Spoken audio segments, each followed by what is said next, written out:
Hello friends, जय माता दी। आप सबका स्वागत है MJV एजुकेशन में। चलिए सॉल्व करते हैं सोशोलॉजी MCQ सीरीज। देखते हैं पहला प्रश्न, भारत सरकार द्वारा किस वर्ष को महिला सशक्तिकरण वर्ष घोषित किया गया? 1991 को, 2001 को, 2002 को या 2003 को? तो इसका राइट ऑप्शन है 1, 1991। 1991 ये जो महिला सशक्तिकरण का वर्ष घोषित किया गया, इसका उद्देश्य था कि महिलाओं की प्रगति, विकास और सशक्तिकरण को सुनिश्चित करना। राइट ऑप्शन है ए, 1991। स्वतंत्रता से पूर्व भारत में पाई जाने वाली भू राजस्व व्यवस्था निम्नलिखित में से कौन सी है? स्थायी बंदोबस्त, महालवाड़ी व्यवस्था, रैयतवाड़ी व्यवस्था, उपयुक्त सभी। तो स्वतंत्रता से पूर्व भारत में ये तीनों ही भू राजस्व व्यवस्था पाई जाती थी, यानी कि स्थायी बंदोबस्त, महालवाड़ी, रैयतवाड़ी। तो इसका राइट ऑप्शन है 4, उपयुक्त सभी। निम्नलिखित में से किसकी सहायता से जैव प्राणी सामाजिक प्राणी में परिवर्तित होता है? सामाजिकरण, पुनः सामाजिकरण, विसमाजीकरण या पूर्वभाषी समाजीकरण? तो इसका राइट ऑप्शन है ए, सामाजिकरण। जब हम पैदा होते हैं तो एक हाड़ मांस का पुतला होते हैं। धीरे धीरे जब हमारा सोशलाइजेशन होता है तो हम एक जैविक प्राणी से सामाजिक प्राणी में परिवर्तित हो जाते हैं। तो उस प्रोसेस को ही हम सामाजिकरण कहते हैं। राइट ऑप्शन है ए। जाति आधार पर स्त्रीकरण है तो प्रदत्त है, अर्जित है, मुफ्त है या उपयुक्त में से कोई नहीं है? तो जाति हमको जन्म से मिल जाती हैं। जो भी चीज़ें हमको जन्म से मिल जाती है वो प्रदत्त स्त्रीकरण में आती हैं, और जो भी चीज़ें हम अचीव्ड करते हैं तो वो अर्जित में आती हैं। तो जाति हमको जन्म से ही निर्धारित हो जाती है, तो ये प्रदत्त है। राइट ऑप्शन है ए। यह किसका कथन है कि पूंजीवाद के कारण कामकार का अपने काम के प्रति मोह भंग हुआ है? तो ये मोह भंग, ये कीवर्ड्स मैक्स वेबर का है, मोह भंग।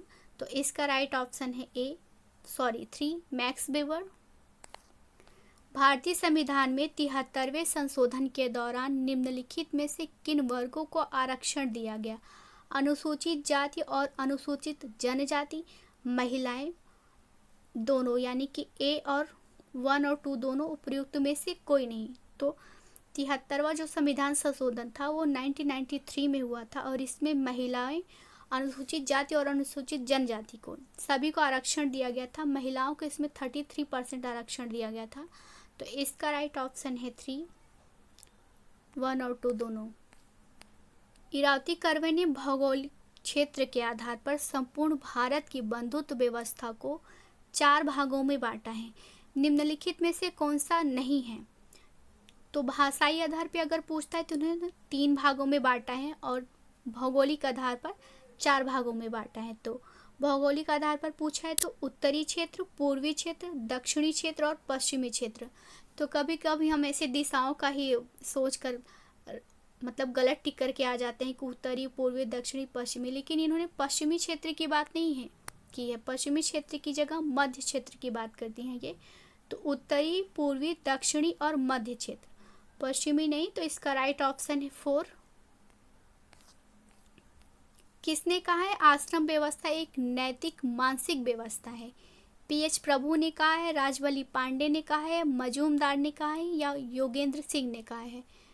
तो आश्रम व्यवस्था एक नैतिक मानसिक व्यवस्था, ये PH प्रभु कहते हैं। इनकी बुक का नाम है हिंदू सोशल ऑर्गेनाइजेशन।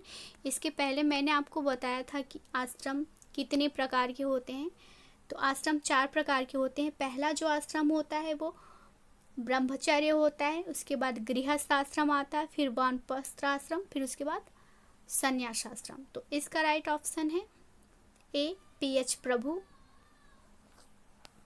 किसने कहा है संस्कृत जीवन व्यतीत करने की एक संपूर्ण विधि है जो कि व्यक्ति की शारीरिक, मानसिक एवं अन्य आवश्यकताओं की पूर्ति करती है और साथ ही उसे प्रकृति के बंधनों से मुक्त करती है? तो किसने कहा है? अस्सी दुबे ने, बोगार्ट्स ने, मेलिनोवस्की ने या टाइलर ने? तो आवश्यकताओं की पूर्ति, ये शब्द जहाँ भी मिल जाता है तो ये मेलिनोवस्की का है। मेलिनोवस्की मानते हैं कि जो कल्चर होता है वो आवश्यकताओं की पूर्ति करता है। तो इसका राइट ऑप्शन है 3, मेलिनोवस्की। ग्लोबल सिटी की अवधारणा किसने दी है? सस्किया ससेन ने, मार्शल मैकलुहान ने, गिडिंग्स ने या हैबरमास ने? तो ग्लोबल सिटी वो होती हैं जो अंतर्राष्ट्रीय व्यापार का केंद्र होती हैं और पूंजीवाद का भी केंद्र होती हैं। तो सस्किया ससेन ने कहा है ये, तो यह अवधारणा सस्किया ससेन की है। राइट ऑप्शन है ए। जैसे टोक्यो हो गया, न्यूयॉर्क हो गया, लंदन हो गया, मुंबई, दिल्ली, तो ये ग्लोबल सिटीज़ हैं। राइट ऑप्शन है ए। बीमारू राज्यों की संकल्पना किसने दी थी? श्रीनिवास ने, आशीष बोस ने, एच चंद्रशेखर ने, जे.आर. रेले ने? तो बीमारी राज्यों की ये जो संकल्पना है ये आशीष बोस ने दी थी। ये 4 राज्यों को बीमारी राज्यों के अंतर्गत रखते हैं, जिसमें बिहार है, मध्य प्रदेश है, राजस्थान है, उत्तर प्रदेश है। इन्हीं चारों का जो फर्स्ट लेटर उसे से बीमारू शब्द बना है। तो राइट ऑप्शन है 2, आशीष बोस। निम्न में से कौन से जनजाति मातृ स्थानीय यानी कि मैट्रिलोकल है?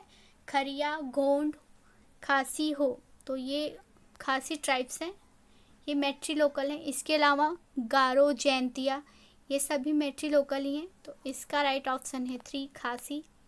जाति व्यवस्था के अध्ययन में निम्न में से किसने स्तरीकरण के वेबर के प्रारूप का प्रयोग किया है? योगेंद्र सिंह ने, आंद्रे बेते ने, एस.सी. दुबे ने, जी.एस. घुरिया ने? तो जाति व्यवस्था की स्टडी करने के लिए विबेरियन मॉडल को ये आंद्रे बेते प्रयोग करते हैं। तो राइट ऑप्शन है 2, आंद्रे बेते की बुक का नाम है caste, class and power. Right option है 2। अपने वर्ग की परिभाषा में किसने जीवन अवसरों की अवधारणा को सम्मिलित किया है? मार्क्स ने, वेबर ने, आंद्रे बेते ने, रेमंड आरो ने? तो वर्ग की परिभाषा में लाइफ चांसेस और लाइफ स्टाइल की बात ये मैक्स वेबर करते हैं। मैक्स वेबर ने कहा है कि जो बाजार की जो स्थिति होती है वही वर्ग का निर्धारण करती है। तो राइट ऑप्शन है 2।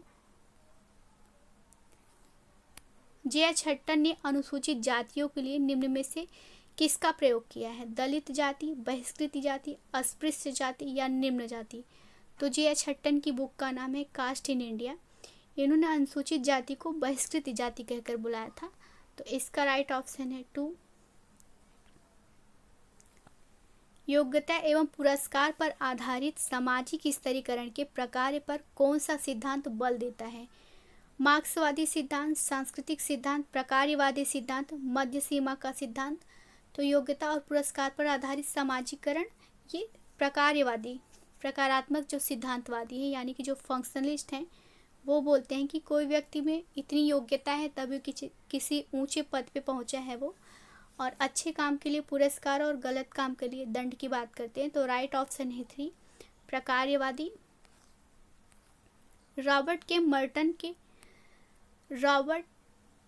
मर्टन के अनुसार जो लोग एक नई समाजी व्यवस्था की पुनर्संरचना के प्रयास में विद्यमान मूल्यों और उन्हें प्राप्त करने के साधनों दोनों को ही अस्वीकार कर देते उन्हें क्या कहते हैं? यानी कि जो सांस्कृतिक लक्ष्य है और जो उसको प्राप्त करने के लिए जो संस्थागत साधन है ये दोनों को अस्वीकार कर देते हैं तो उन्हें मर्टन रिवेलियन कहते हैं। विद्रोही होते हैं वो लोग जो दोनों चीज़ों को ही नहीं मानते हैं। मर्टन ने विचलन के 5 स्वरूप बताए हैं, जिसमें से है अनुरूपता, नवाचार, संस्कारवाद को ही कर्मकांडी भी कहते हैं, प्रत्यावर्तन और विद्रोही। तो इसका राइट ऑप्शन है 3, विद्रोही। राजनीतिक सामाजिकरण की बात किसने की है? हाइमैन ने, बोटोमोर ने, लिपसेट ने या मर्टन ने? तो राजनीतिक सामाजिकरण की बात एच हाइमन ने की है। राइट ऑप्शन है ए। व्यक्तिगत संपत्ति एवं सामूहिक संपत्ति की बात किसने की है? हाउस ने, किंग्सले डेविस ने, वेनर ने या पार्सन्स ने? तो व्यक्तिगत संपत्ति और सामूहिक संपत्ति की बात ये हाउस करते हैं। राइट ऑप्शन है ए। यूनोमिया और डिस्नोमिया की बात किसने की है? ब्राउन, मेलिनोवस्की, दुर्खिम या पार्सन्स? तो यूनोमिया और डिस्नोमिया की बात ये ब्राउन करते हैं। यूनोमिया वह स्थिति होती है जब संरचना का जो स्वस्थ अवस्था होती है, जो सामाजिक संरचना है जब उसकी स्वस्थ अवस्था होती है तो हम उसको यूनोमिया कहते हैं। जो भी समाज के जो अंग है उसको जीवित रखने के लिए जो अपना योगदान देते हैं तो समाज की जो स्वस्थ अवस्था होती है वो यूनोमिया कहलाती है। और जब समाज एक रोगग्रस्त अवस्था में होती है, जो भी समाज के अंग है उसकी व्यवस्था में अपना सहयोग नहीं देते हैं, योगदान नहीं देते हैं, तो वो डिस्नोमिया की स्थिति होती है। एक सिंपल शब्दों में तो हम समझे तो जब समाज में सब कुछ ठीक चल रहा होता है तो यूनोमिया होता है, जब नहीं चल रहा होता है तो वो डिस्नोमिया होता है। तो इसका राइट ऑप्शन ए, ब्राउन। आज के लिए बस इतना ही। Thank you so much for watching my video. अगर आपको मेरी वीडियोज़ अच्छी लगती हैं तो प्लीज़ मेरे चैनल को लाइक, शेयर और सब्सक्राइब करें। धन्यवाद।